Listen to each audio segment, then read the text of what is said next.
Transport లో అధ్యక్ష Congress party ఎన్నికల మేనిఫెస్టోలో వారు ఒక 4-5 హామీలు ఇచ్చారు అధ్యక్ష. దాంట్లో ఏ ఒక్క హామీ మీద కూడా ఇంతవరకు అమలు కాలేదు.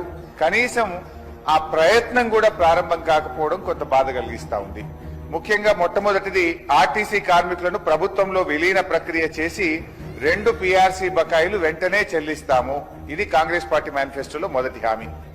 వచ్చే పీఆర్సీ పరిధిలోకి ఆర్టీసీ కార్మికులను తెస్తాము. మూడవది రాష్ట్ర ప్రభుత్వ ఉద్యోగులతో సమానంగా వసతులు సదుపాయాలు కల్పిస్తాము. 4వ హామీ ఆర్టీసీలో యూనియన్ పునరుద్ధరిస్తాము.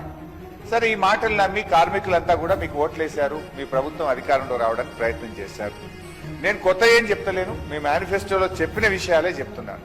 ఇందులో ఏ ఒక్కటన్నా అమలు చేశారా? కనీసం అమలుకు సంబంధించిన కార్యాచరణ ఏమైనా ప్రారంభమైందా?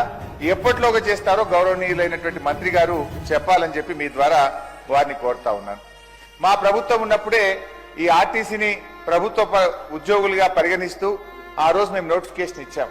దురదృష్టవశాత్తు అప్పుడున్న గవర్నర్ గారు సహకరించకపోవడం, చాలా రోజులు ఫైల్ పెట్టుకోవడం, అంతలో ఎలక్షన్ నోటిఫికేషన్ రావడంతో ఉత్తర్వులు ఇచ్చాం, జీవో ఇచ్చాం, కానీ అమలు డేట్ను ప్రకటిస్తూ దాన్ని మరి చేయలేకపోయాం మేము. సార్, మరి మీరు ఎప్పటి నుంచి చేస్తారు? ఒక ఖచ్చితమైన డేట్ను, ఎందుకంటే ఆ రోజు నిర్ణయం అయిపోయింది, అసెంబ్లీలో బిల్లు కూడా పాస్ అయింది, గవర్నర్ ఆమోదం కూడా తెలిపింది.